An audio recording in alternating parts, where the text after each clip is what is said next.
Selamat datang ke saluran berita 101, saluran yang membawakan info, bantuan, kebajikan dan isu semasa rakyat Malaysia secara ringkas, jelas dan tepat. Ramai sebenarnya yang masih terlepas pandang satu kemudahan penting di bawah STR 2026 iaitu skim perubatan madani dengan manfaat antara RM75 hingga RM250 setahun. Untuk makluman anda, semua kategori yang lulus STR 2026 sebenarnya layak menikmati skim perubatan madani ini, termasuk kategori bujang berumur 21 hingga 59 tahun. Namun begitu, terdapat beberapa perkara penting yang perlu anda fahami supaya manfaat ini dapat digunakan dengan betul dan tidak disalah anggap. Di bawah skim perubatan madani, peruntukan tahunan yang diberikan adalah sehingga RM250 untuk kategori isi rumah. Bagi warga emas tanpa pasangan, peruntukannya adalah RM125 setahun, manakala kategori bujang berumur 21 hingga 59 tahun pula layak menerima RM75 setahun.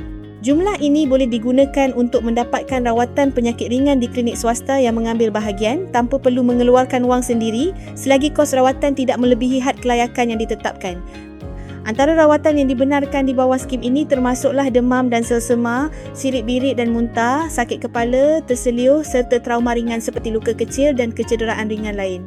Namun begitu, perlu diingatkan bahawa tidak semua rawatan boleh ditanggung.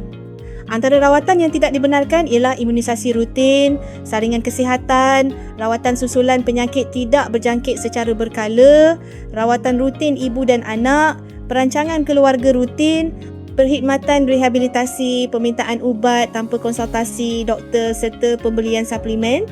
Satu lagi perkara penting, skim perubatan madani ini hanya melibatkan 10 daerah terpilih di seluruh negara.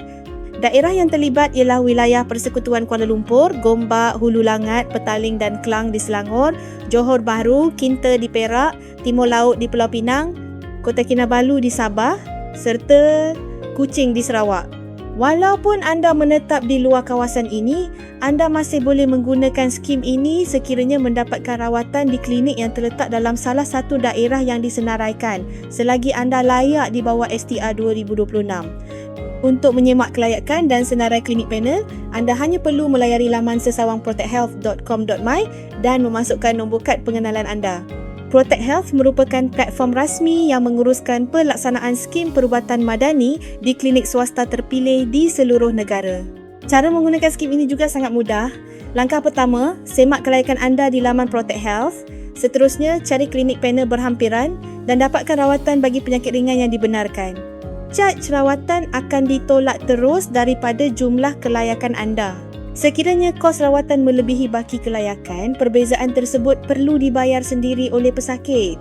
Sebagai kesimpulan, skim perubatan madani merupakan kemudahan kesihatan yang sangat bermanfaat, terutamanya bagi penerima STR 2026 asalkan ia digunakan mengikut syarat dan kategori rawatan yang ditetapkan. Jika anda rasa perkongsian ini bermanfaat, kongsikan video ini kepada ahli keluarga dan rakan-rakan supaya lebih ramai tidak terlepas peluang menggunakan kemudahan yang telah disediakan.